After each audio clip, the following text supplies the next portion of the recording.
Liam, where would you see the business sectors that there would be of more opportunity in the short term? Well, first of all, I'd like to thank Radhika and Ravi for stealing all my best ideas and mentioning them first, because I think they've covered most of the areas there. I think the nuances I just add to that are, I think the area of digitization is going to be massively more important. There's a lot of areas of the economy that are not digitized at the moment, and in fact, there's lots of areas of government that aren't digitized. Even if I was to look at things as simple as the Land Agency in Ireland and various things like that, it has made the legal system actually, and there's a big legal thing to be done around this as well in relation to what is acceptable from a digitalization point of view. But I've seen kind of a lot of areas there which have ground almost to a halt because of the close down of the court system and the legal system and things like that.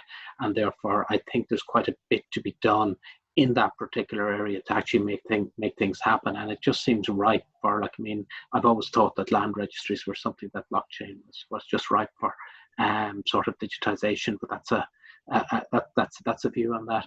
There's other areas though that are kind of more simple on that as well, I think, that are going to grow here.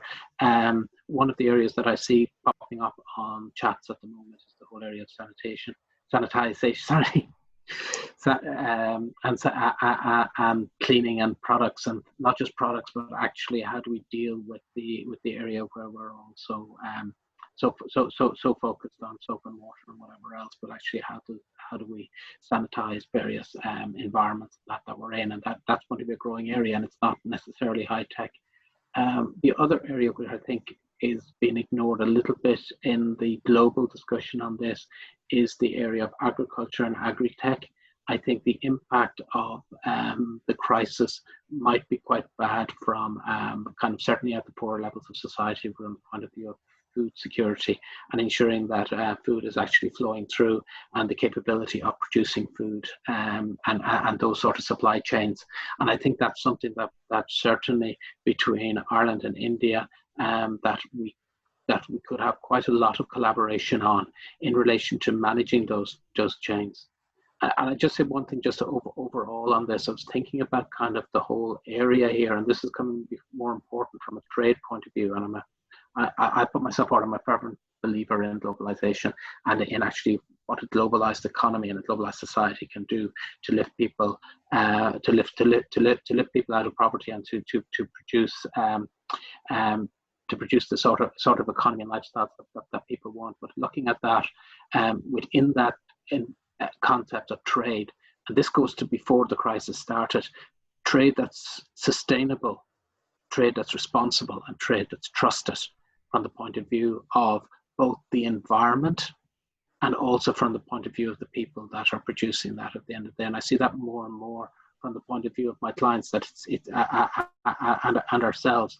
It's not good enough that you simply get something at a price or at a low price, but actually you look at behind that and you go at what is the environmental cost of producing that as it's been produced, and what is the people cost of having produced that, and how are those people treated, and having a trust mark within trade on that, I think is going to become increasingly important. And I think that's something that could be worked on over a number of sectors. And it's not particularly high tech, it's probably more in the low tech sectors that's important, but I think that's going to become more important. And the countries that grasp that first, I think, will be the ones that will be ahead. And I think there's an opportunity between Ireland and India to do that as part of that global supply chain. Thank you. Interestingly, the ICT sector is a really big sector for bilateral collaboration between India and Ireland. It has been always. So it's certainly going to feed into that business relationship in